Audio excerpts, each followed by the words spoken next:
So Senator Neal and Representative Duplessis are on Zoom, but I don't know where they are. I don't know if they're in their district. So we can do the quorum and then see if we have enough.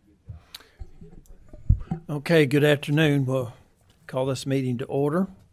And not sure if we have a quorum or not, but Madam Clerk, please call the roll. Senator McDaniel, Senator Mills, Senator Neal. Present in the district. Thank you. Senator Parrott. Present in the room. Senator Wilson.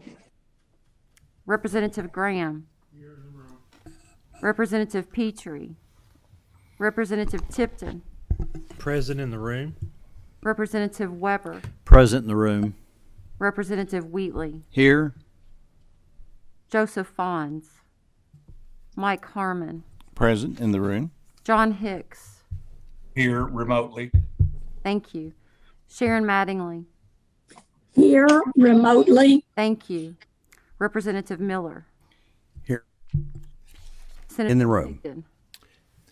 Here in the room. Representative Duplessis. I'm here in the annex, and I'll be in the room in a minute. Thank you. Mm-hmm.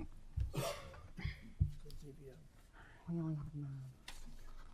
We need one more. Okay, our first item of business today is, excuse me, one more. Okay. Okay. Entertain a motion for approval of the minutes from our last meeting. We have a motion. All in favor signify by saying aye. Aye. Motion carries. The minutes are approved. Our first item of business today is Bo Barnes. Bo, please come forward. I know you have some guests. I guess, are they via Zoom today? Thank you, Mr. Chair. Yes, we have a couple of guests with us today with the actuarial firm of Kavanaugh McDonald, and I'll let them introduce themselves. We may additionally have another representative from their firm if he's able to join us, and we'll introduce him should he be able to. Would you please introduce yourselves? Hello, I'm Elisa Bennett with Kavanaugh McDonald Consulting, and we are doing the work for the Kentucky Teachers Retirement System valuation. So we're here to talk about, and answer any questions. And I'm Kathy Turcott with Kavanaugh McDonald, and I'm a managing director at the company and also involved with working on the TRS plan. Okay, we're having trouble hearing you. I don't know if you can have any volume control there that you could help us on your end. Please just say your name again. That's what I didn't catch your name. Was that me? Yes. I'm Kathy Turcott. Kathy, okay. We have that. Thank you.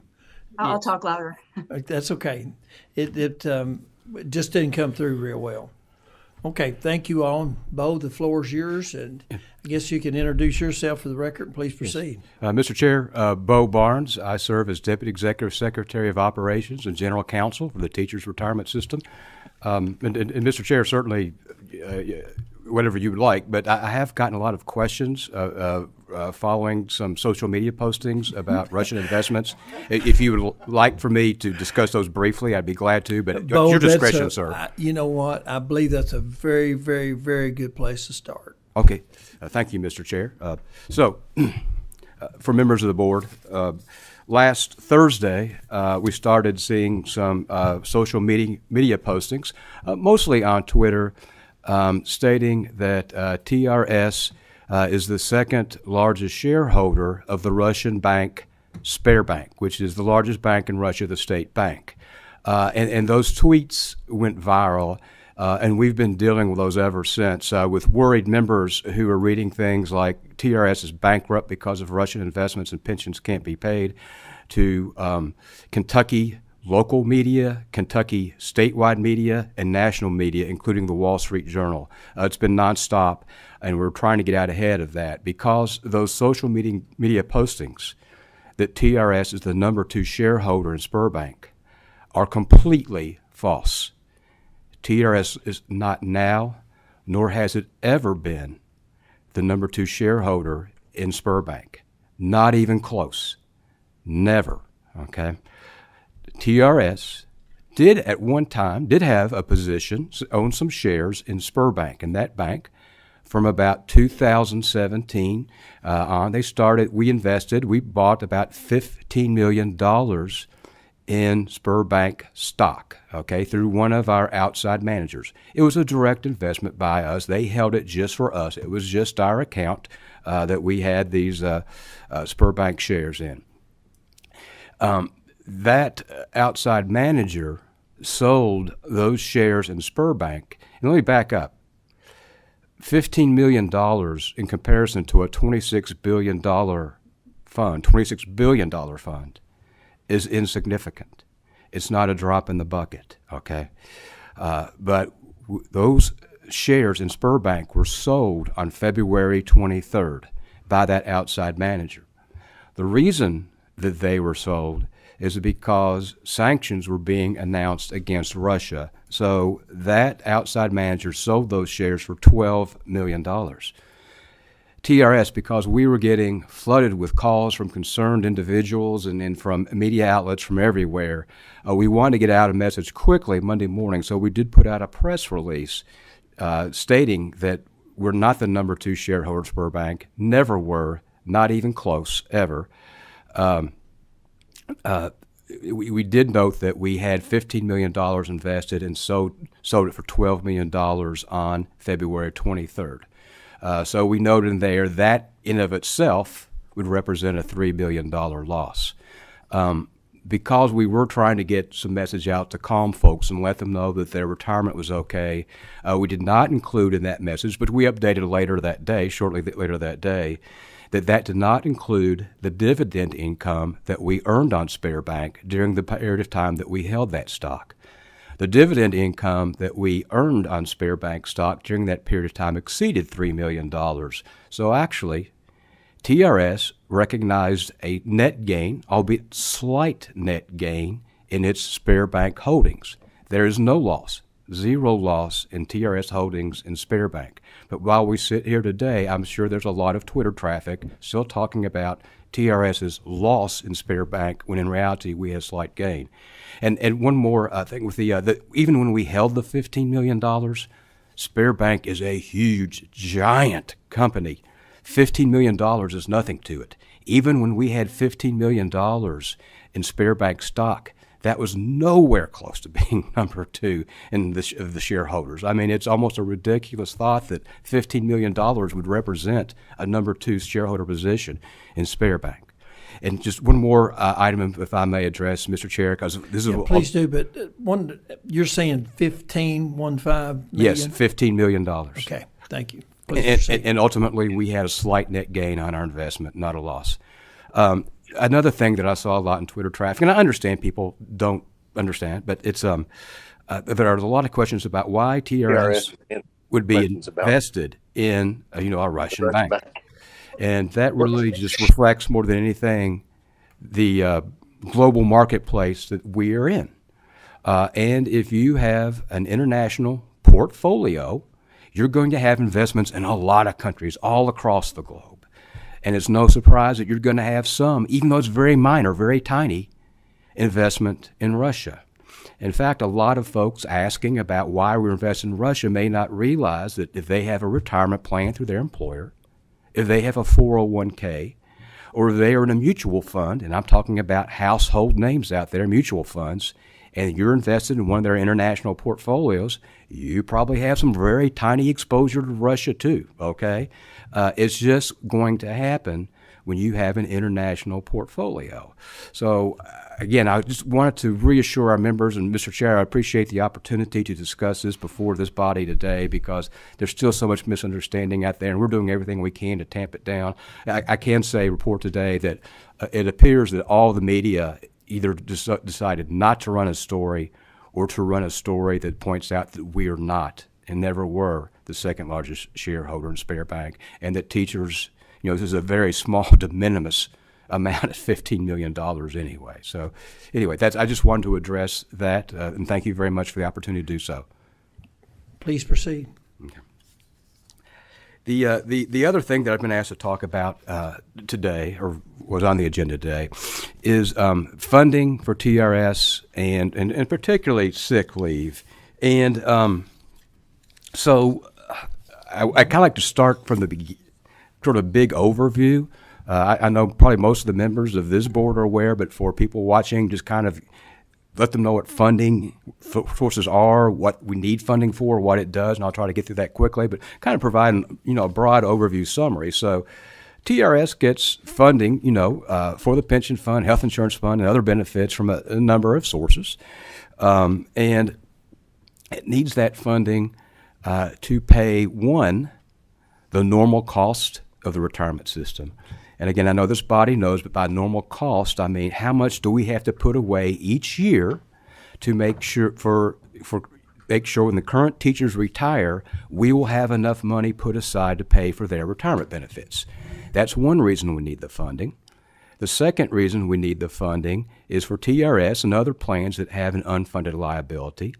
And we do have a legacy unfunded liability. As you all recall, when we opened the doors for business, we got 2/3 of the amount we asked for.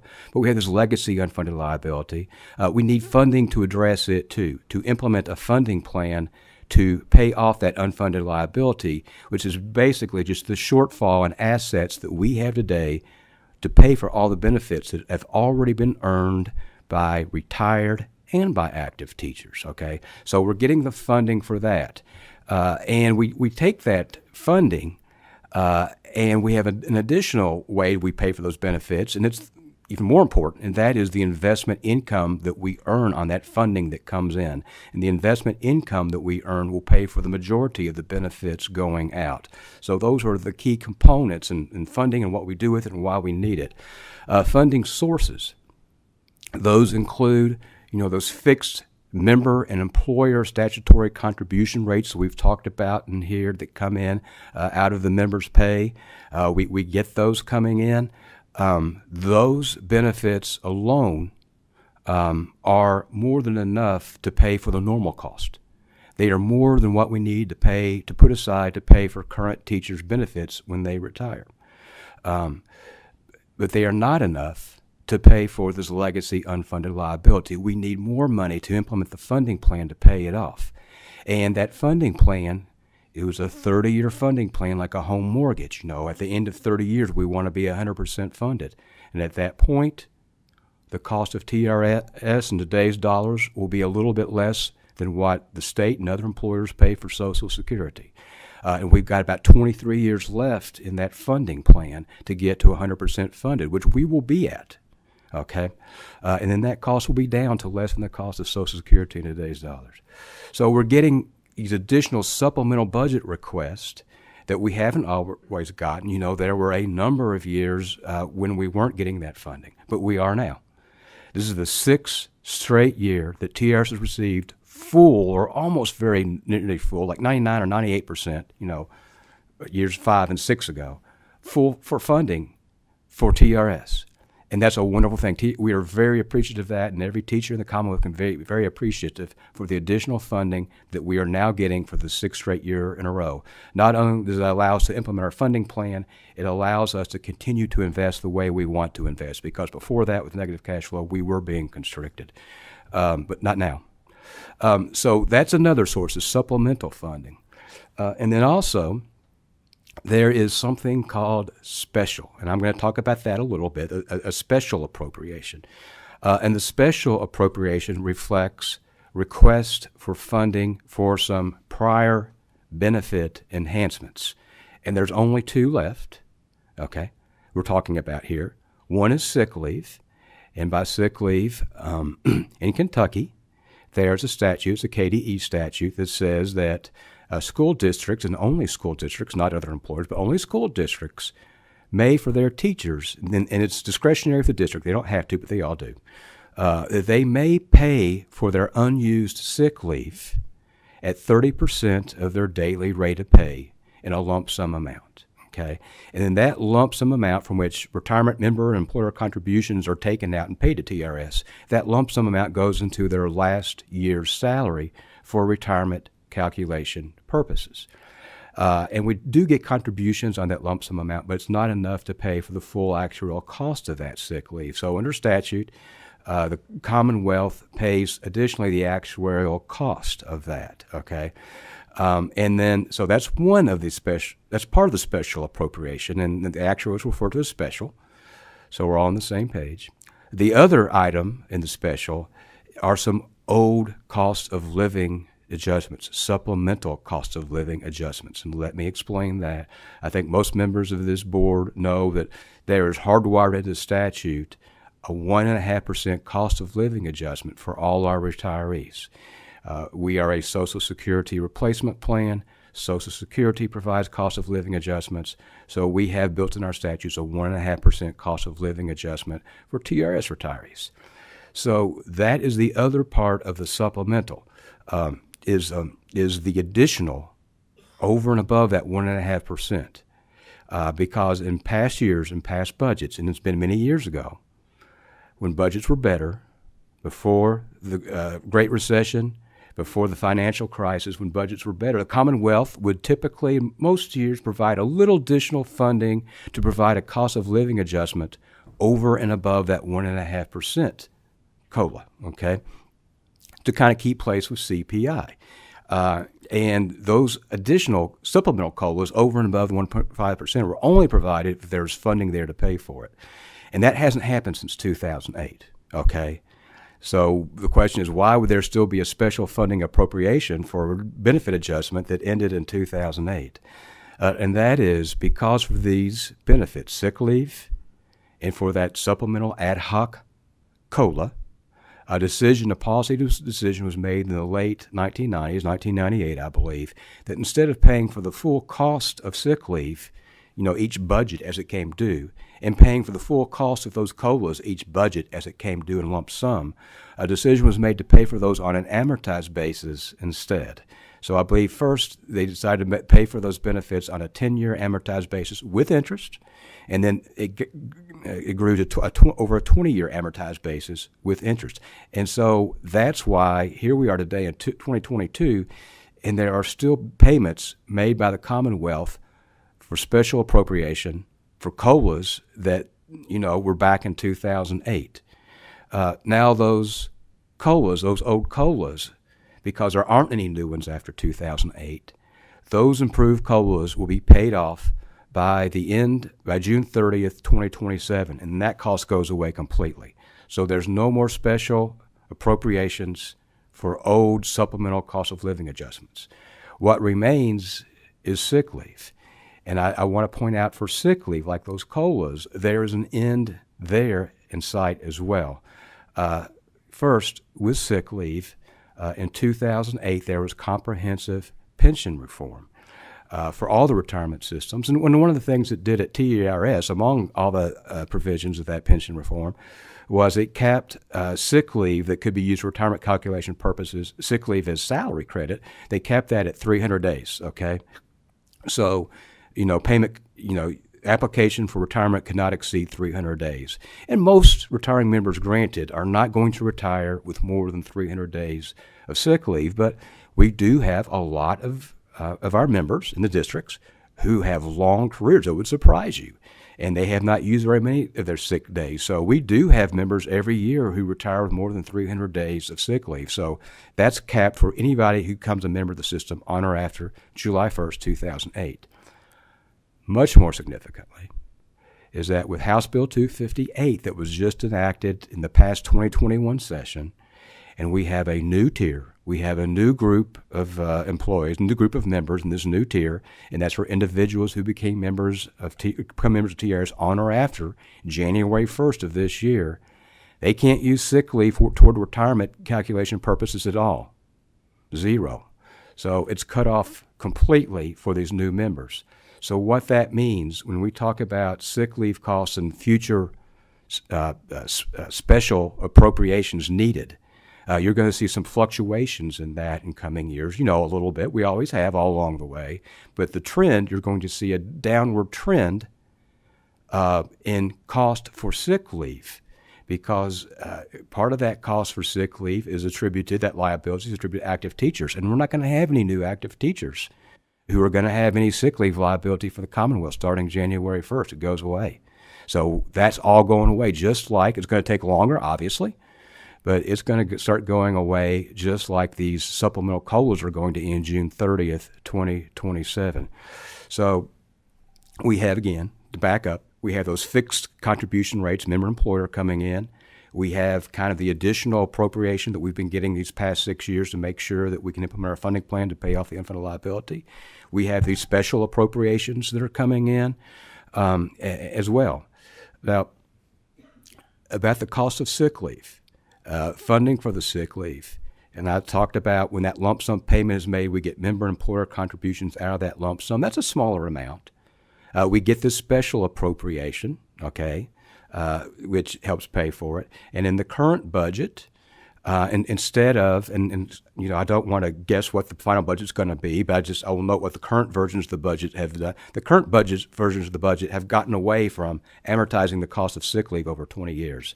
The current versions of the budget are paying for the full cost of sick leave that we request through the special appropriation for both fiscal years. So that's $39 million in fiscal year 23 and $39 million in fiscal year 24. So getting away from the amortization and borrowing and paying interest, okay?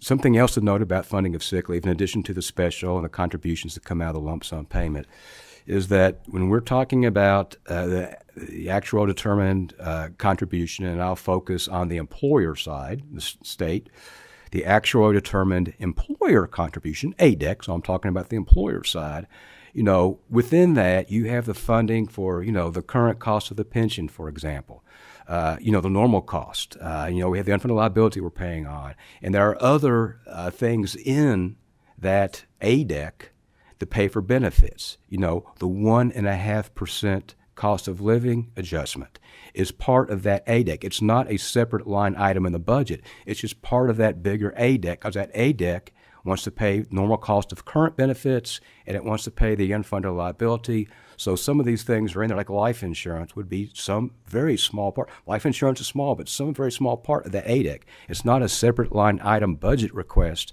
you know, to the Commonwealth that we make. It's just part of the overall ADEC. Part of that ADEC also provides funding for the sick leave liability for current teachers, okay? And that is a way of that is what actuaries would say would be pre-funding sick leave for current active teachers. That's about 1.2% of payroll, $47 million, I believe, annually. And I'll ask the actuaries to jump in if I say anything wrong. But that is, you know, what we're looking at, you know, with that. So those special dollars with this amount that's embedded within the ADEC, you know, pay for this sick leave. Let me interrupt you. Yes, sir. I've got to ask you this question. How long have you been paying for pre-funded sick leaves for active teachers? And how come today is the first time that I've ever heard of that? How come? Yeah, I think that goes back to, you know, our focus has been on the additional budget requests that we've been asking for, you know, through the special appropriation, the green box dollars.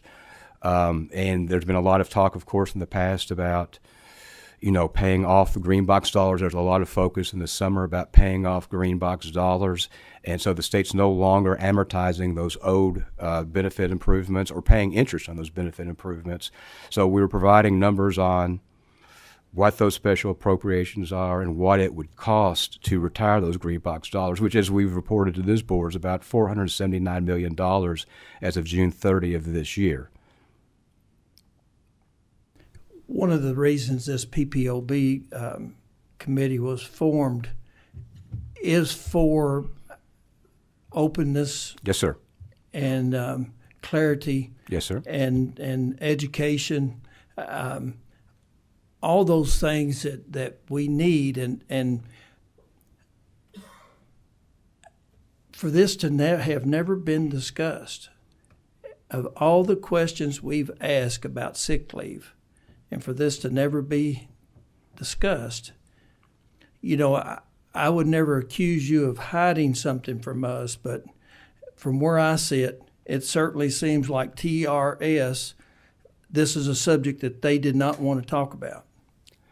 And I don't know where your actuaries are with this and where they reveal that in the information that we're given.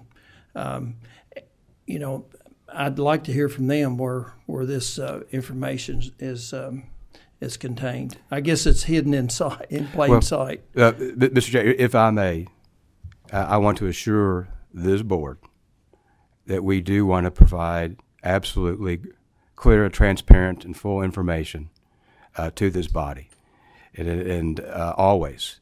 And there is nothing with the retirement system that we want to keep from this body. And again, I apologize, and I apologize again that when we were focusing on these special appropriations and the green box dollars, which there's been a lot of discussion about, that we omitted to discuss that part of this benefit is part of that ADEC. It's not a separate line item in our budget request like those green box dollar requests are, but it is part of that. And again, I take full responsibility. Certainly, we want this body to be fully formed. They have a very important task for the Commonwealth. We want them to have all the information that they need to make fully informed decisions and fully apprised. And the last thing in the world we want is to provide this body with any misunderstanding about how any of this works. It does no service to this body. It does no service to the retirement system or its teachers or the Commonwealth. And we will always strive to do that. And if we ever have a shortfall in any of that, we want to correct that as soon as possible. So my apologies. Well, I will say that anytime I ask you a question, you're very forthcoming with the answer. I guess maybe I wasn't asking the right questions, but still, it's something that we needed to know, especially when we started talking about these green box dollars and the $325 million of that's in the green box dollars, and the $100 million we talked about that for the COLAs. You know, the members of this committee went to our appropriations and revenue folks and says, let's pay this off. Let's pay it off. There was never any discussion about the $525 million, the current liability for active teachers. That was never discussed. We might have been able to go to, with the surpluses we have, we might have been able to go to our A&R folks and says, let's pay that off too. But that train's left the station and we can't go back. Chairman DePlessis has a question. Thank you, Mr. Chairman, and I think you've been reading off my notes because I had a similar statement in question, and I'm going to go out of order because I also want to talk a little bit about the Russian thing too. I didn't get a chance to ask a question about that, but if you could, again, I knew the $39 million. Honestly, I learned the $39 million from Senator Parrott when I first came onto this committee a few years ago. He was the one who explained that to me. It's one of the first things that I learned. And can you explain to me again in a dollar figure what the $39 million represents, okay, and how big the other dollar figure is, please? Okay. So the $39 million represents that special appropriation that we ask for, in each fiscal year of the budget is represented in the green box dollars because it's been paid for over a 20-year basis rather than a lump sum. So with the current versions of the budget, instead of paying over 20 years, for the cost of sick leave, which would, amortize over 20 years, you're talking about closer to $3 million a year over 20 years. The current version of the budget say, let's just get away from that borrowing over 20 years practice and paying interest. Let's just pay the full amount that is requested through the special appropriation. Let's pay that full amount now. And so that is the $39 million each fiscal year that are in the current versions of the budget. No more borrowing over 20 years. Now, there's also, in addition to that, there is and to pay off all those green box dollars, again, about $479 million roughly as of June 30th of this year, okay? And all those green box dollars go away. There's additionally built within the ADEC there is an appropriation to provide funding for the liability for active teachers in addition to that special appropriation of $39 million. And that is the one that's about 1.2% of payroll and I believe $47 million annually. Okay. Thank you. So 39 is the amortized, 47 would be the 1.2%. Yes, sir. So my question to you, on staying on sick leave, before I go to the other side of the question, if I understand it right, a teacher starts, let's say 30, 38,000, 39,000, or a teacher actually that retires today, let's go with that, probably started around 25, 30,000 if they're retiring today, and they're probably making 60,000 unless they're in Jefferson County, they're making more, round numbers. So if they retire today with, let's just say 200 days of vacation, they had 10 days their first year and 10 days their second year, and and that totaled up to 200 days over 27, 30 years.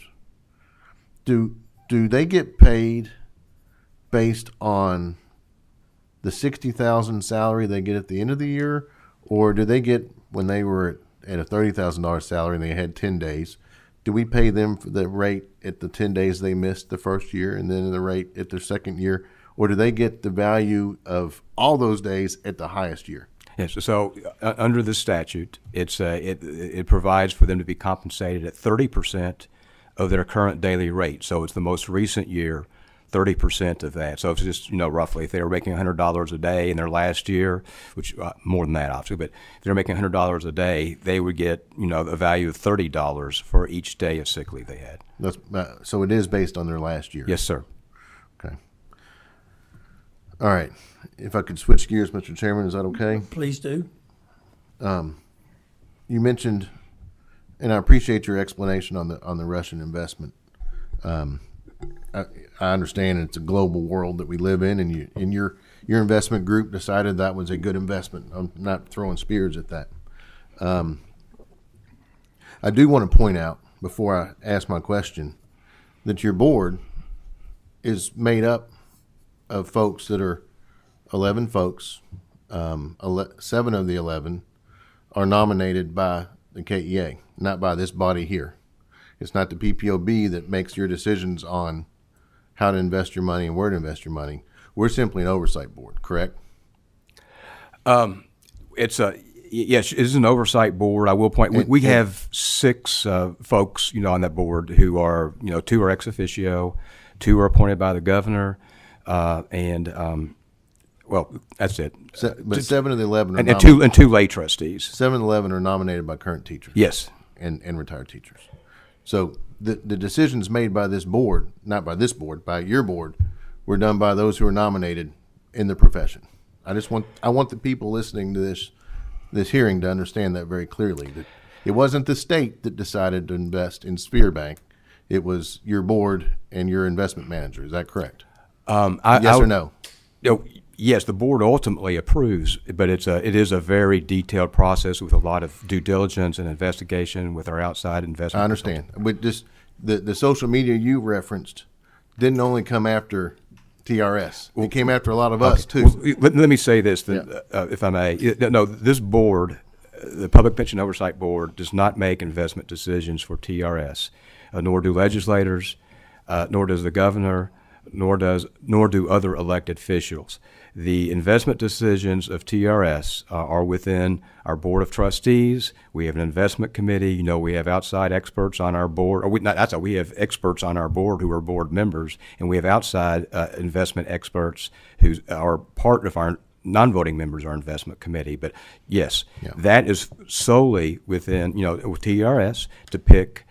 We manage about 30% of our assets in-house. Those are index funds, large, medium, small cap stocks, and a bond index.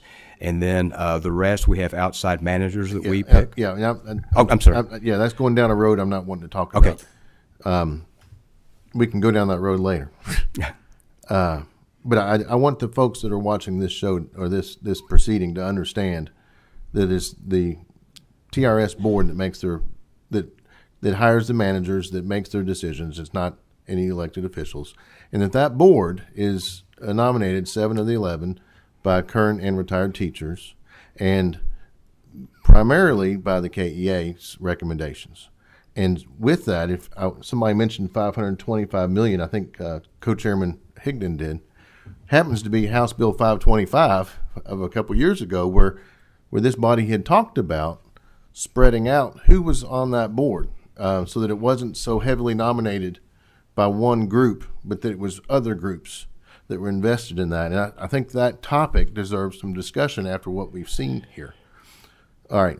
With that being said, I'd like to know, sir, what other Russian investments you have besides Sphere Bank? You mentioned Sphere Bank and the $15 million there. Yes, sir. But I understand that there's at least $15 million more somewhere else, and there's probably losses with that. I'd like to understand that. Yes, sir. I'd also like to understand other Eastern European nations that we might be invested in, Belarus, Poland, you name it, that's being affected by this war. And then lastly, China. That's a great place to invest money, I understand. But with what's going on, I'd like to understand where our teachers' money is and what your investment groups are thinking about your investments internationally right now. Okay. That's a very good question. So I addressed Spear Bank because that was the whole social media focus was on that, because for the loss in Spear Bank, which actually we didn't have a loss, as I mentioned earlier, we had a slight gain in our investment in Spear Bank. There was no loss. But that was the focus. And because of that, teachers' retirements were gone. Okay. We do also have, as an international, having an international portfolio, we do have, and that was, the Spear Bank was direct, okay? That was through one of our managers. That stock belonged to us in our own account, okay? No one else had control over it, just us. So we could direct that company to buy, sell, do whatever we wanted to. They made the decision in this case because of the sanctions to go ahead and sell, and we generally, because they keep up with us very, very closely, let them make those quick moves they need to make. But we do have a couple of indirect investments in Russian-based companies. And when I talk about Russian-based companies, of course, because the world is global and it's so complicated. You have McDonald's, you have Toyota, you have, all these other American companies that do have serious business in Russia. But to get back to the Russian-based companies, there are two outside companies that we have invested in their funds, and we have a total of about $30 million with those two outside companies. And about equal shares. So it's about 45 total if you can clear Sphere Bank. Well, we don't have any Spear Bank anymore. If you walk back a couple weeks, we had 45 million. Yes, if we had not sold the Spear Bank stock, we would have had 45 million. Yes, so there are a couple other companies out there, and a total of $30 million, and about equally divided between both. Those are in some Russian-based investments that are in Russian industries. They're spread. They're pretty diversified, spread over a number of Russian industries. Again, it's a very small amount. This is a non-discretionary investment with TRS because we are not buying that stock. It's not our stock that we have in a separate account. We're buying into a fund of many funds that each of these companies have, and we have bought in a fund or funds in each one of these companies that have a tiny bit of Russian-based companies within that total fund. These are huge funds. How are those funds conditions right now? The funds are going to be fine because based on what's happening in Russia, because Russia is so tiny. It's a tiny bit, just like. Of that 30 million, what are they worth now? Oh. At this point, and that's based on a January 31st valuation, the $30 million. Right now, with the state of flux with what's going on right now, it's really difficult, maybe impossible to try to evaluate how much that $30 million is worth.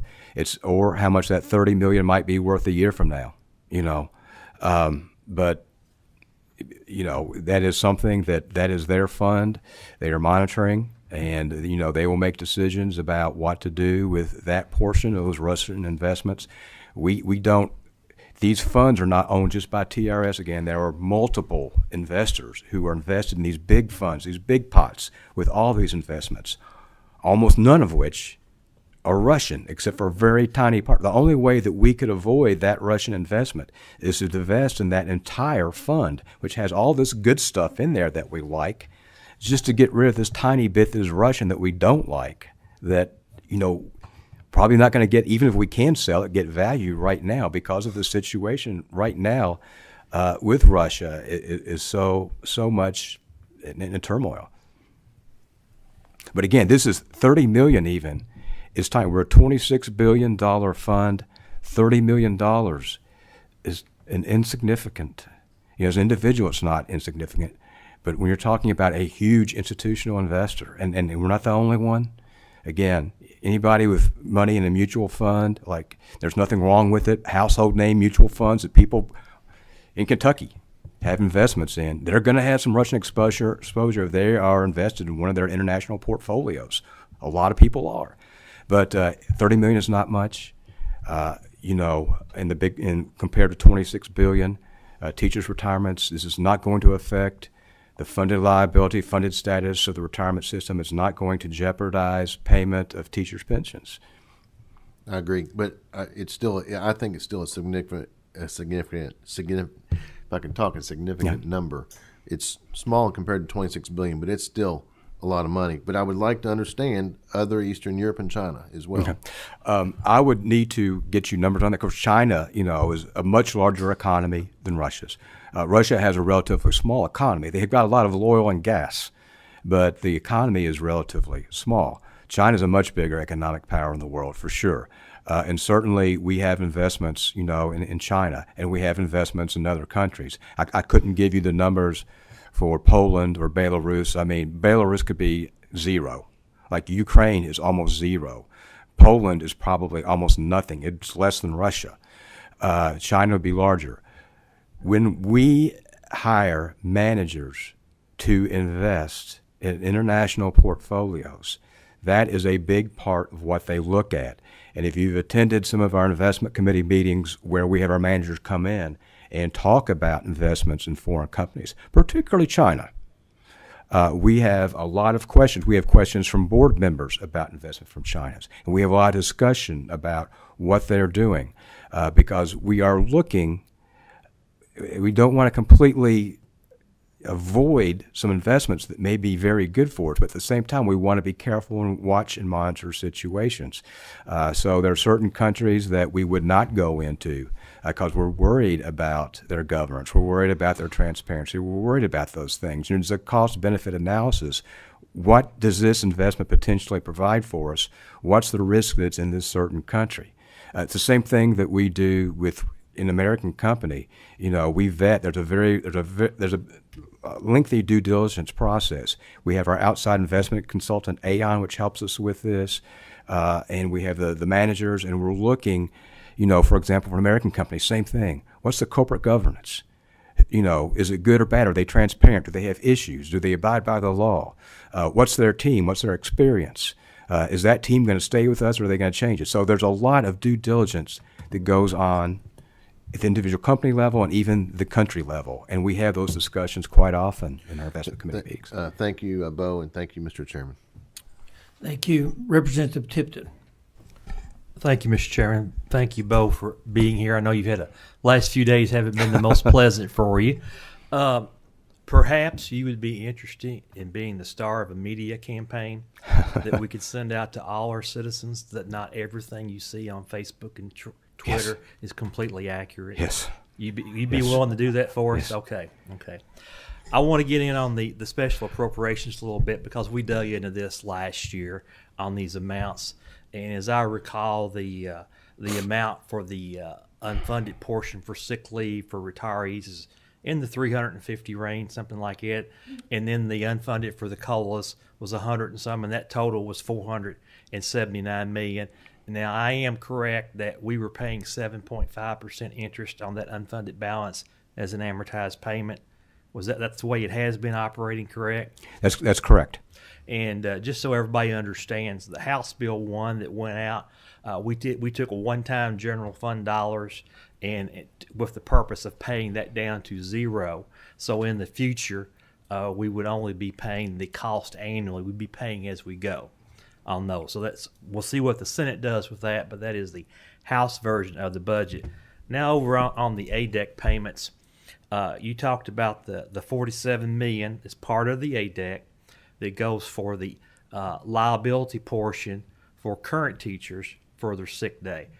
Now, is that an annual payment that's been going on? Has that been part of the Adec? Senator Higdon mentioned $525 million. I want to be clear on this. Is there an unfunded liability that we're paying? Is there an unfunded liability for the current teacher's value of the sick day that we are paying on? And what is that amount? And I'm going to ask the actuaries to step in, but I would say that on the current active teachers, we are getting the payment that we need for their sick leave liability over the course of their career. So then they retire, there's money set aside for it. There's an unfunded liability for the pension as a whole, and that would include in part the sick leave portion as well. But do you have anything to add to that, Kathy or Elisa? And maybe not. Actually, Bo, if I'm on, this is Ed Coble, the principal and consulting actuary on the Teachers Retirement System account. Sorry I was late, but I am here. You're exactly right. Part of the normal cost for current active members is embedded into the normal cost portion of the contribution that makes up the ADEC that we're talking about. So we're pre-funding that over the whole lifetime of an active member and putting aside some money to be able to pay for those benefits for when these current active member teachers retire eventually down the road. And then the portion that is in the green box dollars, that's a portion that is being paid amortized over 20 years, and we include that into our ADEC figures. I don't want to say it's an unfunded liability, but it's a portion that we're paying over a 20-year period. It's separate from the required increase that we calculate. We keep that as a separate box, if you will, to pay. That's part of the contributions that we're asking for every year. Kathy, you want to add anything to that? If I could follow up, go ahead. We calculate the full cost of all the benefits of all the teachers, whether they're retired or active, and that cost is broken down into pieces. So if you get money from one source, it could change the money that you're getting from another source. But overall, we're getting in enough money to fund all the current benefits and any past unfunded liabilities for sick leave, as well as all the other benefits. Okay. And if I could just add a follow up, could Senator Higdon mentioned $525 million? I'm hoping you are familiar with what he's talking about. Could you explain to us what that represents? Go ahead. Go ahead, Bob. If we're talking about the cost of, there's a cost of paying off those green box dollars, $479 million, approximately. And there is an amount for pre-funding sick leave, if you will. And I'm not sure if that's the reference to it's actually $534 million about that. If you wanted to put in an amount to pre-fund sick leave and here there's different definitions of pre-funding. So the actuaries would say pre-funding is what's happening right now for the current active teachers with that 1.2% that's coming out of ADEC. They would call that pre-funding. But, there could be somebody would say, well, we want to pre-fund to the level that we don't want to have any more appropriations from the state budget for sick leave. We have enough there with funding and the investment income we earn that funding to pay for this. And that would be $534 million. I will say with this, just, because I do want to, and that would mean we need no more funding, but with all the benefits, and we have very conservative assumptions now from the experience study. We've talked about that before, but the actuaries do every year, they do that annual gains loss analysis. So how many retirements did they predict for the year? How many were there? What was mortality predicted for the year? What was it? And then they do a gains loss. Some years we have gains, some years we have losses. And those are very minor, and those are going to be very minor now because of these conservative adjustments we've had. We've had, probably more gains than losses, and those are amortized over a 20-year period. But that's the only thing that would fluctuate, and that would be very minor. But you wouldn't have those kind of budget requests that we see for sick leave right now. What's the? I believe that the total ADEC in the budget is it around $500 million per year in this budget, or the additional funding is over because we saw some major changes in the assumptions. In mortality, we went to the teacher specific, so it's a little over $600 billion. Yes, sir. And what's the total appropriation in the budget for pensions, counting the statutory contribution? Everything, SEEK formula, statutory fixed, everything's about $1.2 billion in each year, a little over $1.2 billion for each fiscal year in the budget. Okay, thank you, Mr. Chairman. Representative Miller. Representative Tipton touched on some of the things I wanted to ask. I just want to specifically ask CAVMAC, Mr. Coble, all the numbers that Mr. Barnes has been quoting, you've either developed those or you're fully aware of those numbers, correct? Yes, sir, that is correct. And the 1.2% of payroll he refers to, was that developed by you on the basis of data? Yes, that's based on the current active members and their portion of the sick leave that we're pre-funding every year in the normal cost. That amount is the 1.2%. The $534 million is, if that Mr. Barnes said, is a lump sum amount to cover all of the future accruals that we're anticipating for sick leave. So if this state was to provide TRS with that $534 million, that would wipe away any mention of sick leave and any of the liabilities that are associated with it in future valuations for normal cost. And that 500, if I may, Mr. Chairman. Please proceed. And that $534 million is included in the unfunded liability stated in the CAFR, correct? No, that's a portion. So the unfunded liability is $500 million higher than we think it is. No, sir. The $534 million is the amount, the present value of all the anticipated sick leave accruals for all current active members. So it hasn't been. It's our anticipation of what TRS will pay for sick leave benefits for active members in the future. So it's when we're paying for that over their lifetime. So it's part of the normal cost of the ADEC. So it's not part of the unfunded piece. But you said it's the present value of it. It's a present value. So again, it's present value as of today, as of the valuation. So it is earned as of today. No, it's not earned as of today. It's the portion of future accruals. But we can value that today because we're projecting every active member to when they're going to retire. We have a prediction of when each active member is going to retire sometime in the future and how long they're going to receive a benefit. So we're projecting that out. So we take that accrual, that benefit that they're going to receive due to sick leave, and value it back to today. Okay. Thank you, Mr. Chairman. Thank you. Bo, I guess one of the questions I have, of course, we started making the Adec payments back in your request back in 2016 was $500 million. And I think if I memory serves me right, the payment for 2024 is $756 million, something, give or take a few pennies. Yes, for the non-SEEK dollars, yes.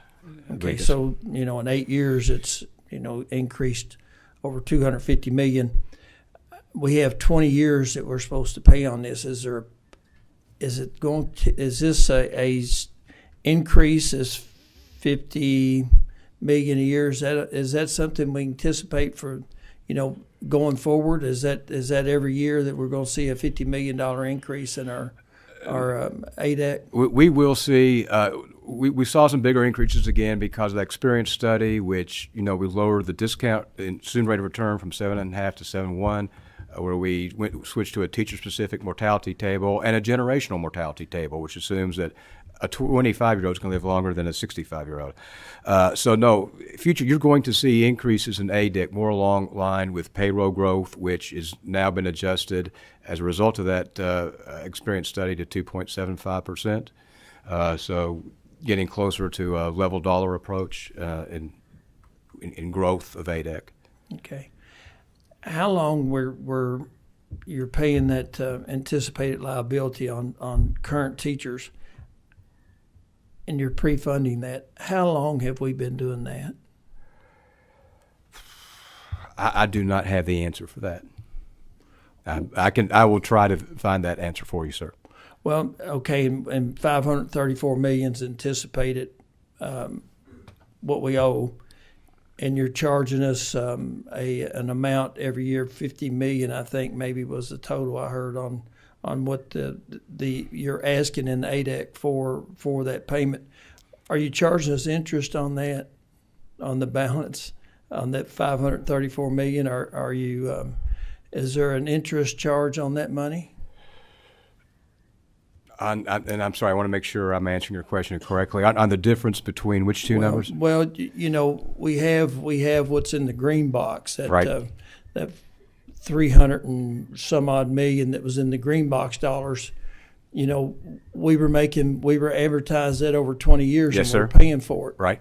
I know you're saying we're pre-funding this 534 million for active teachers, but I'm just wondering if you're amortizing that and charging us interest on that money.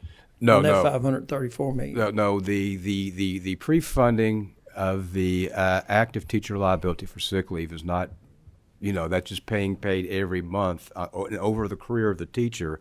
So when that teacher retires, there is funding in place there to pay for their sick leave. Okay. I would like to know how long we've been doing this, how long we've been in the dark on this. Okay. I would like to have that number. Maybe you can supply that to all the members of the committee. And you say it's 1.2% is percentage of payroll that you're. Is that an accurate number now? Has it gone up any? Is it up to 2-3%? Is there an increase That's there? the most recent number that we've been discussing this with CAVMAC, here just last week. So yes, that's a current number. Okay. And back to sick days, the accumulation of sick days, and you capped it in 2008 at 300 days a year. And we look and we see that, a teacher's given 10 sick days a year, and if they don't use them, they could accumulate them. And in 30 years, they could potentially have 30 or 300 sick days accumulated. Is there a way to do some members of the education community, do they accumulate more days per year than the 10 sick days? No, it's so we have a statute that provides that no member can have a benefit that's not generally available to others. So that would include sick leave. So if teachers are getting 10 days a year, you couldn't have someone else getting 20 days of sick leave a year and have that extra 10 days count towards retirement. We would deny it and say it cannot be used for retirement calculation purposes. We don't have any school systems that are taking, say, unused vacation days and rolling them into this as sick days. That I don't know, but we would expect that policy to apply to everyone equally. That's something we need to know too. Yeah, but we would. I mean, we want everybody, all those employees, to be treated equally in the district. So, if someone's getting a benefit that others aren't getting that would enhance their retirement, we routinely every year when we retire folks in the summer, we're like, oh, wait a minute, let's see your school policy. Is everybody getting this same benefit? Like, oh, no, you're getting, extra sick days or you're getting something else here. Well, the other teachers are not getting that, so we're going to exclude it. And that happens every year. So you will check on that and make sure that there's none of that going on across systems. It could be happening with vacation days. I don't know, but if it is, we expect equal treatment. Yes, sir. I'll find out for you. Mr. Co-Chair. I'm sorry, I didn't mean to interrupt you. I'm told that does happen, and And it may. And how would your board, how would you know if that's happening or not? And how would you control that? Because I'm told that does happen. Well, what we do is, and it may happen where people have vacation days roll, and we ask for school board policies. And you're talking about vacation days. That's a little bit different too. And I need to look at that. I will do that for you for sure. Because only administrators, only people on longer contracts are going to get annual leave, because teachers have, they have their summers off. They're going to be on a 187-day contract, so they're typically not getting annual leave. But you have folks who work year-round calendars, and they are getting annual leave. So while it is true that certainly we expect everybody to get equal treatment and benefits, availability to benefits, that is a good point, Senator Higdon. That with annual leave, what are we doing? Because we know that only year-round employees get annual leave, and teachers don't. But I'll find out for you. Okay, thank you. I'm asking an easy question here at the end. We'll see. Okay. Co-Chair DePlessis has a question, but I want to ask you mine first. The media's here, and maybe this word to get out. Probably in an email, if not once a week, every other week, I'll get an email, wants to know when we're going to repay the money we stole from teachers' retirement. And 1,000 times you've told me that. You've even sent me letters to that effect. But here, while we're on in the media's here, and please give that answer about this rumor that we stole money from teachers' retirement. That it's like us being the second largest shareholder in Spurbank. It's not true. There was, I think, the confusion arose because at one time, before 2010, shared responsibility with health insurance, we got additional contributions to take care of health insurance. The Commonwealth had been voluntarily paying for almost all the cost of health insurance. They didn't have to, because health insurance is not the only thing covered. An inviolable contract for health insurance is access to group coverage. But level of coverage, how much they pay for it, level of coverage, are flexible. So the Commonwealth was paying for all of it for a very short period of time. The Commonwealth was using some pension contributions, or contributions that would have gone to the pension system from about 2007 to 2010, and putting a portion of those in the medical insurance fund just to keep those health insurance for retirees going. And they were paying that back on an amortized basis with interest. And then in 2010, and we all knew that wasn't working. We were working with the General Assembly then to come up with a solution. We came up with a solution in 2010. And those temporary borrowings that the Commonwealth was repaying for those few short years, in 2000, with shared responsibility in 2010 in August, they issued a $479 million bond and repaid in full all those temporary borrowings in full. And those were never dollars that were stolen. They were dollars that were just temporarily reallocated and being repaid with interest, and then repaid in full in August of 2010. Thank you, Bob. We know how important transparency is, and thank you for sharing that. I appreciate that. Yes, sir. Co-Chair DePlessis. Thank you, Mr. Chairman. This will hopefully be my last one for you, Bo. It piggybacks on Senator or Representative Miller's. I just promoted you, right? Well, I didn't promote you, but I gave you a new job. Representative Miller's question, and I know where he was going with his questioning, and his question was regarding the 1.2% that's paid for sick leave. That's considered, in your words, he was asking if it's unfunded liability, and can we add that 500 and some odd million to our unfunded liability? And you say, no, that's not unfunded liability, that's normal cost. But for everybody that's watching this, the pension things are quite confusing. I want to spell it out, and I'd like you to tell me just in a short yes or no if I got this right, and not a long-winded answer, because that gets people lost. Yes or no, okay? The teachers, because of our agreement, pay 12.9%-ish, plus or minus a tenth or 100th of a percent, 12.9%. The state must pay 13.1%. But now what I'm hearing is that's the inviolable contract, the 12.9 and the 13.1. But what I'm hearing is that We also have on top of the 13.1, the state also pays the 1.2. But then, because of the large unfunded liability, we're paying an additional that gets us up to about a total of 30% of pay. Yes? Okay. So I want everybody to understand, teachers pay 12.85%. The state is paying 30% now. So up until 6 years ago, it said that this legislature, this predates me, Bo. Well, no, it doesn't. 8 years ago predates me. Was that this legislature did not pay the pension funds, but really what they paid was the unfunded or the 13.1 every year. Did they ever not pay the 13.1 that they're required to pay? I mean, for a long time they have. There was a brief period back in the 80s, I believe, maybe not. I mean, okay, in the last 30 years, right, yes, sir. 40 yes, years, sir. This legislature has paid the 13.1. The issue is that the runaway costs and the unfunded liabilities have gotten so large that now the state is paying not 13.1 but almost 30%.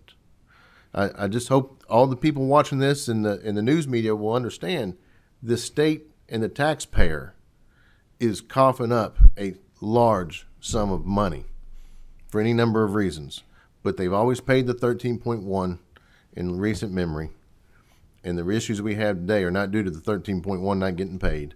It's simply because of so many issues like sick leave that's adding at least $535 million to payments that we have to make. Thank you. Any other questions? Both. Thank you so much. I know it's been a tough week for you, and thank you for being here. We appreciate it, but hopefully you can get back with us on some of those answers. Yes, sir. Be glad to, Mr. Chair. Thank you.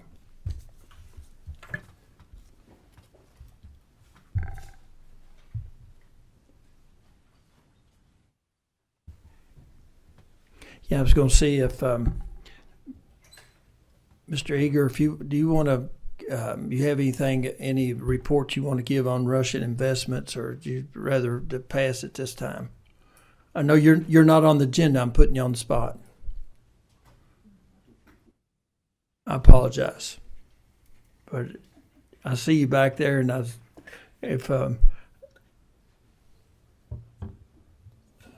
please identify yourself for the record, and please proceed. And I guess that's just an open question. Just brief us on what KPPA is doing as far as the conversation about Russian investments. Sure.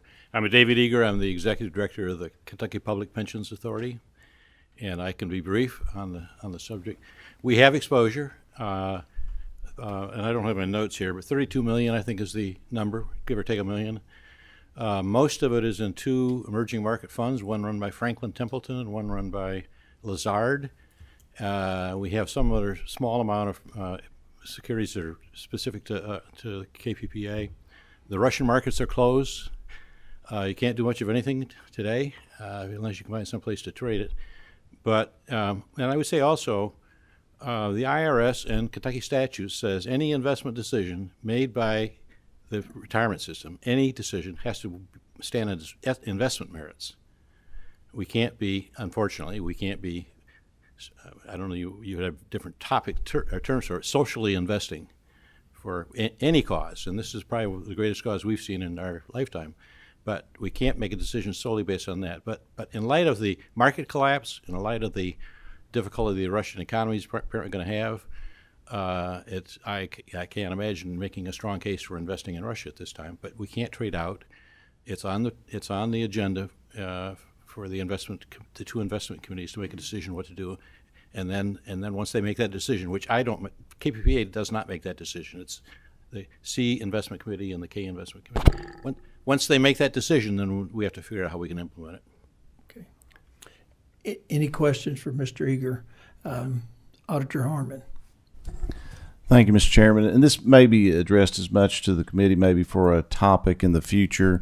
I had talked briefly with Bo on the way in, but even prior to Russia, there had been a lot of concern and interest when it comes to ESG investing. As you mentioned, we are supposed to our pension funds are supposed to invest merely from a fiduciary standpoint to make sure that those dollars are there, and from an investment standpoint so that the taxpayers won't carry the additional burden.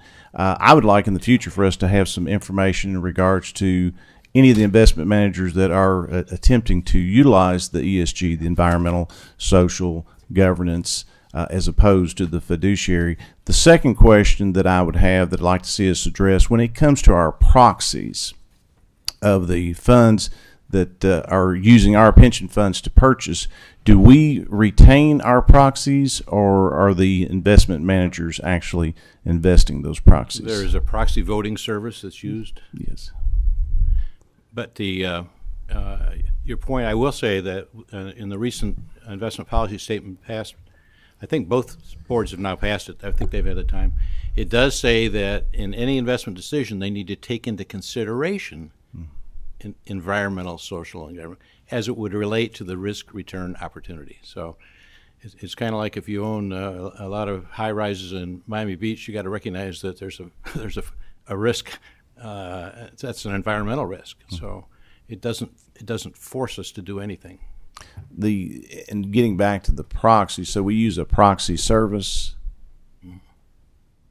Yes. Okay. And from a standpoint, I think that's an accurate statement. Okay. I'd like to find some more information on that. The other thing I'd like to see is if there's a potential, because we're seeing in some of these companies actually voting the proxies in contradiction of what the companies or their main goal, their main mission is wanting to accomplish.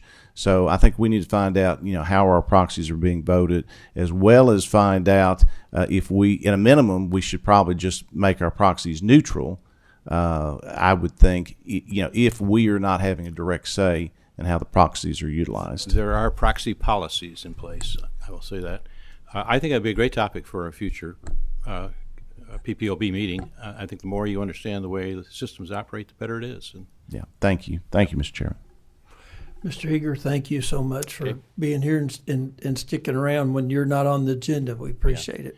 By the way, we are, I think Bo stated that the Russian assets were 0.12% of their assets. They're 0.15% of our assets. But they're millions of dollars, even though they're small percentages. Okay. Thank you very much. Next up, Brad Gross with a annual investment review. Identify yourself for the record, young man, and please, the floor is yours. Well, thank you, Mr. Chairman. Brad Gross, I'm LRC staff. Typically, this would have been something that Bo Craycraft, our former staffer, would have taken care of. He is now the head of the Judicial Forum Retirement System. I can tell you there are days that I miss Bo a lot. No more than today. He had a wealth of investment experience. I do not. I will try to do my best today to kind of fill in the blanks. We're a little bit behind the schedule as far as having this information, because we're going to be looking at the fiscal year returns and the December ended returns when we look at these. So hopefully I can share the screen here. All righty. Let's see here.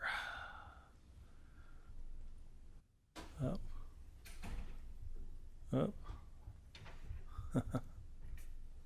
Hopefully I can run it today. Let me call Bo for you. I'll get him over. He keeps wanting to click down there. Well, I guess we'll go ahead and move with it. It's not wanting to click that up there. For some reason it's locked up a little bit. Am I what? Yeah. Yep. Jennifer's always taking care of me here, so there we go. Alrighty, so we'll go ahead and get started. I'll try not to take too much of your time. A lot of this information we have seen before, but we're going to look at, we're charged statutorily to do an investment review annually. We've had several things kind of get in the way of this, but it does give us an opportunity to look at the different funds side by side, see how peers are doing. look at the fees, some of the cash flow update, as well as some special topics. So certainly just to kind of start off, talk about assets under management as of fiscal year ended June 30, 2021. It was a good year when we go back to that. We certainly are not in the midst of that at the moment, but at the time, our assets were up across all of our funds. And in fact, the pension funds were up $8.4 billion collectively across our state administered funds, and $2.2 billion in our retiree health funds as well too. So certainly a good year as that's looked at. One of the things we often talk about is how did the year return? What did good? What didn't do good? Well, in all honesty, you can see FY20 on the left-hand side and FY21 on the right-hand side. In FY21, pretty much everything did well. And in fact, nearly all asset classes exceeded their assumed rate of return. It was a record-setting year as far as public pensions were concerned. We certainly had a lot of money that was put in as far as economic stimulus, and that helped boosted market returns. And average pension fund returns were roughly around 27% in FY21. And that is not a typo. U.S. small caps, these are index returns to kind of give you an idea of what occurred during that time frame. Small cap was at 62%, large cap 41%. So returns were very, very good. This is kind of important, though, as we move forward and we look at our individual pension funds. Each one of them has differing amounts of these different types of asset classes. So we would anticipate that our pension funds that held more U.S. small cap, more large cap, more equities in general, would perform better than our funds that have more fixed income, if you will. So to kind of look at our returns, and you all have seen these over the last year, particularly at the, I believe, the November and December meeting, we talked about these to some degree. So for the fiscal year ended June 30, our pension funds ran a return of between 21.7% at the State Police Fund, up to 37.2% for the Judicial Retirement Plan. There's generally three ways we kind of look at these investment returns or questions that come up. The first is, did they beat their policy benchmark, which is if they had managed their assets according to their plan, how much that they plan to have in equities and fixed income and so on. Did they beat that benchmark? Did they provide additional return above that benchmark? And you can kind of see down through there, our funds did provide some excess return above those benchmarks. The second thing we certainly get into a question about that is important for funding purposes is, did we exceed our assumed rates of return? And by and large, well above those amounts. And in fact, the way all of our pension funds operate, and most pension funds operate across the country, they smooth gains and losses in the investment markets over 5 years. So this last valuation, 20% of that gain that's above their assumed rate of return is factored in. It will continue to be factored in into the next couple of years, which will help provide positive gains for the system as we move forward. That will certainly, this year's not looking to be a great one so far, so that would help to potentially buffer that as well too. The third place we kind of look at is how do we do against the universe that's out there, and you'll see the peer median returns below that. You can see they were around 27% over the 1 year, and certainly our funds were above and below those depending upon their allocations. But keeping in mind when we look at averages, we're looking at average asset allocations. 90% of returns are going to be based upon which asset classes are you involved in. So this is a chart that we show every year, and this just shows the annual investment returns for each year as we have over the last 25 years. I will tell you, we actually had to change the chart for this year to change the y-axis to have a number that's higher. Now, that's certainly a great thing that we have to do. The one precautionary thing that we always bring up, keep in mind gains when we talk actuarially and for funding purposes are what's above or below that assumed rate of return. So when we look at this year, it's certainly the highest year on record, at least that I'm aware of. You have to think of these returns in the scope of what is above that assumed rate of return. So If we were looking at a return of 25.6% for CERS, and they've got a 6.25% rate of return, then technically, actuarially, they're going to be 19 and some change above that amount. You focus that again against a year like FY 2009, the Great Recession, to kind of keep things in focus. The Great Recession was, years where you're talking about a negative 17% return, which actuarially is closer to 24, 25% as far as actuarially is concerned. So it's a good thing, but we certainly have to keep that there are highs and lows involved in any of these. As we talk about asset allocation, it certainly drives what pension funds or what their returns will be. This is just a chart we've included over the years to kind of talk about what the traditional asset classes are, which would be public equity, fixed income, and cash, as well as all alternative assets, real estate, private equity, real return, absolute return.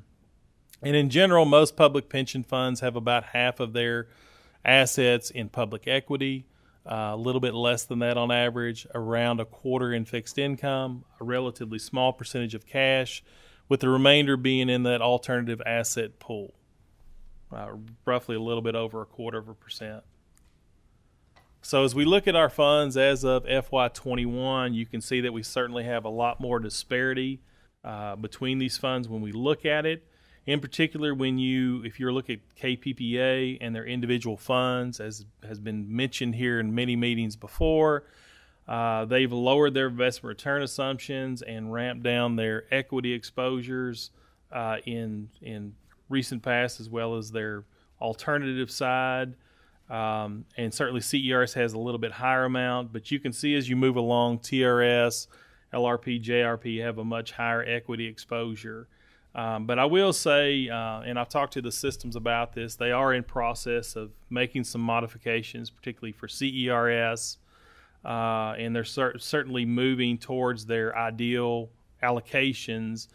These numbers should change as we kind of move forward to some degree, particularly as it relates to KPPA. Brad, Representative Miller has a question for you. Thank you for the information, Brad. Is this chart actual or their targets? This is actual. Actual. Okay, thank you. Yeah, we'll get into the targets here in just a minute. So if you kind of want to look at some peer comparisons, and this breaks it up on, kind of four big buckets: equity, fixed income, alternatives, and cash. You're going to see on the far left, you'll see the gray and the black shaded bars. Those are kind of two average peer groups. There's a NASRA peer group that's out there, as well as the LRC peer group. So you can see kind of what we just talked about a minute ago about where the average funds are at. For KERS non-HAS on the equity bucket, they're certainly going to be below average as far as compared to the peers. They're going to have an above average allocation for income or fixed income and cash, and below average the alternatives. But as we move to CERS non-HAS, you're going to see it more closely resembles those average kind of public pension asset allocations. As we kind of move along to the right, the blue or the purple shaded would be your TRS, and you can see that they're going to have an above average allocation compared to other public pension funds on equity, and then they're going to have a below average allocation to that alternative asset bucket. And certainly for JRP, they have no alternatives, and they have an above average allocation to the equity bucket. Talk a little bit about fees. This has been a discussion for many, many years. At least 5 years, 6 years, we've been discussing fees. There have been bills that have been enacted to create some level of standardization as it relates to fees, and in particular about disclosure of things called incentive fees. So as we kind of look at these fees, one of the things I want to mention is we're starting to get where our pension funds, that they've got a lot more disclosure that they do out online and in reports. But we also now have all of our pension funds having some form of disclosure on those incentive fees. And I will say TRS does not describe them as fees because it's profit sharing. It's where income is distributed to that partner rather than a physical check being paid. So when we look at the fees, certainly our fees are up this year. A lot of times they're tied to the asset value, so we had good returns this year. Asset values grew. So from your management fee perspective, you're certainly seeing more fees. The basis points, that's just a way to look at, what is the average on your total assets. 100 basis points would be 1%. So, like in the example of KPPA in 2021, their management fee was 39.3 basis points. You can also see the incentive fees to the right, which are typically in your alternative asset buckets. I would note that TRS, after our last annual review, has in their 2020 and 2021 annual reports been reporting the incentive fees, if you will, or carried interest, if you will. So I better say that as well too. On their financials, their annual reports. So we do have now that information out there as well, where you can kind of see what those two items are collectively. And certainly JFRS has the lowest fee structure. I'm going to move on unless there's some sort of desire to have questions at this point on that. All righty. That's even better, sir. Really quickly, cash flow.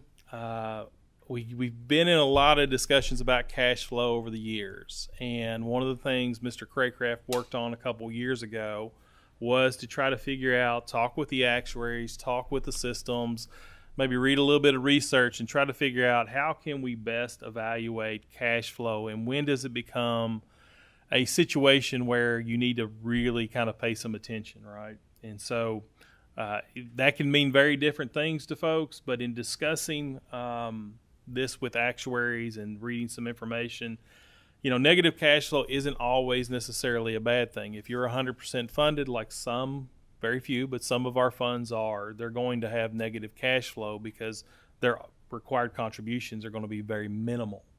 But it's measuring that as a percentage of your assets is a good way to do it. And when we talk to the actuaries and different folks, you hear different numbers, but we kind of got to a place where 3 to 5% of your net cash flow being used of your assets. So that would be your contributions minus your benefits and expenses. And the reason we kind of do this is, again, we've been reporting this every year to kind of see where this moves. And so you can see kind of out of each of the systems, K-Non, the ARC is at a place now where the contributions themselves pay for the benefits going out the door. So it has a positive cash flow just on contributions alone. You can see CERS is at minus 3.2%. It's within that threshold. It is likely to improve as they finish up the phase-in schedule. But their benefits are also growing a little bit as well. Positive for state police. TRS is at minus 3.9%. It's within that range. But then you can see as we move to JRP and LRP, their numbers are getting closer to 5% or above 5%. But again, I need to note two things with that.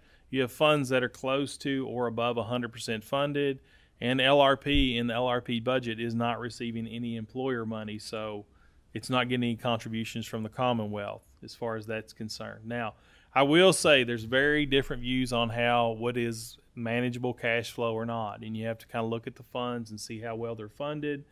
Along those lines, this is just a measure that we could find that the research would talk Brad, about. could I stop you there for a second? Co-Chair DePlessis has a comment. Brad, I'm sorry, and you're doing a great job, but you said something that it sounded like it conflicted to me, so I just want to clarify. When you opened up about negative cash flow, you said that negative cash flow is okay when you're 100% funded. It's expected, in fact. But then when you start listing these off, you said TRS was within that 3 to 5%, so it's okay. But they're only 54% funded. So are they okay to have 4% negative cash flow when they're not 100% funded? That's a good question. we asked their actuaries this same question, and they were within these ranges as far as what they felt was okay. Now, if you were to ask me, I would love personally for all the pension funds to get more money. Can you hear me now? This is based upon some research and talking with their actuaries as well too, and they felt comfortable in these ranges. Now, would you like for that to be a lower number when your funding level is down? Well, the answer is you certainly. I mean, that's a good thing. The question you get into is do you want to put more money into the fund to reduce that cash flow, because you've got a statutory employee contribution rate, which means that the pressure release valve would mean you're going to have to raise the employer rate. Now, would I feel better if the cash flow was better? I think anybody involved in that situation would say absolutely, because in situations like this, for example, when the market's down, it's easier to manage your cash flow and having to sell assets in a down market, if that makes sense, sir. So no, I'm not saying it's a good thing per se. I like cash flow when it's good, because you all ask less questions and we get less questions from members out there.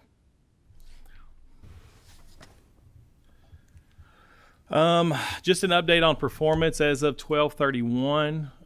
These are the returns so far, ranging from 3.41% to 9% on fiscal year to date as of 12/31. I will tell you, though, that the next time we see these returns, unless something happens, they won't quite look like this. January and February has been very hard on the markets. Looking at some of the indexes like the S&P 500, I think January and February was down somewhere between 8 to 9%. So we wouldn't expect these numbers as of February the 28th to look like this. But it's just to kind of give you an updated number that we have access to. So one special topic I thought was that's been a big point of discussion. We've shown this information before. The National Association of State Retirement Administrators collects data on public pension plans, and particularly the investment return assumptions. Now, this is a really busy chart, but it gives you an idea of how much movement has happened in the investment return assumption over time. So on this chart, you can see kind of out of all their membership group, you can see in 2001 all the way up through 2022, where were investment return assumptions collectively? And if we were to look all the way to the left in 2001, you can see that the majority of pension plans had an investment return assumption of 8% or above, and that it would have had a median of around 8%. You fast forward to today, and that median is 7%. And you're not going to find very many people at 8% or above these days. And we're probably still going to see some level of trend as we move forward towards a lower investment return assumption. To kind of give you, again, just an idea, right below there, KERS non-HAS, SPRS pension are at 5.25%, CERS is at 6.25%, TRS moved at 7.1% in 2021, and JRP and LRP are at 6.5%. So it's just kind of a good thing to, we always ask the question, where are we at compared to everybody else? No matter what happens, even the pension funds themselves monitor where these folks are going to go. And to give you an idea, I kind of pulled these up and put these in a table. I found what I found to be somewhat interesting is the number of funds that are now below 7% in this. You're seeing some at several at 6.25%, several at 6.5%, 6.75%. And some of the funds have done phase-ins. So like I said, you're going to see some of these funds continue to drop a little bit as they move forward. As far as our statutory review, there's a lot of other topics that we deal with. Are there investment policies online? The answer to that is yes. What are their policies? It's generally to meet the assumed rate of return and to exceed policy benchmarks that we talked about earlier.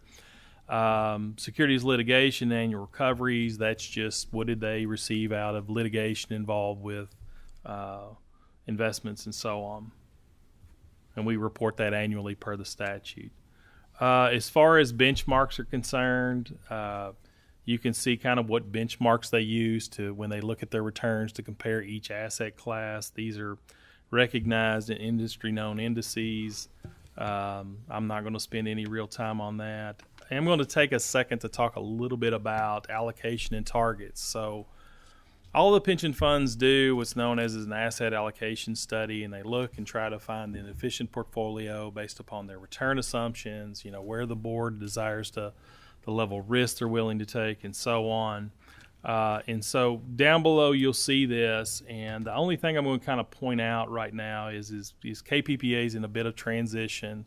I've talked to their folks over there, but currently they set they have a target that they try to get to. They'll never be exactly at targets. None of the pension funds will, and they have an allowable range. But one of the things I just kind of want to talk a little bit about is starting to get to a point on particularly KERS non-HAS where they're outside of some of those ranges, and it's certainly a difficult time to address some of that, but it's probably something you want to keep an eye on as it moves forward. It's certainly hard right now to get into things like real estate, if you will, and so on. And I know that CERS non-HAS is also modifying their portfolio a little bit. But I've talked to them. If you all would like for them to come in at a later date to kind of talk about where they're going and where they are, to date on these. But it's just something to keep in mind because these are ranges and targets that are established by the board, and we just certainly have to note those when they get a little bit outside of those ranges as well too. So I'm kind of done. Believe it or not, there's just some additional data that we keep in here from a historical basis that there's a retiree health as well there too, but I did that in 25 minutes. That's not bad. And I didn't mess up too bad, Mr. Craycraft. So I think you did did very well. And any questions? Apparently you did an excellent job. We don't have any questions. Well, just Representative Miller. Yes, Mr. Chairman. Just to say, we might as well go ahead and just queue up the plans to talk about: are they holding to their? Are they struggling to maintain their investment targets? Investments equal to their investment targets. And I think that would be a good discussion for Co-Chair DePlessis next meeting. And we do need to discuss that. And Brad, thank you and all your staff for the great job that you all do. And I know you put in a lot of hours and a lot of hard work, and we do appreciate it. You do good work, and we thank you. Motion to adjourn?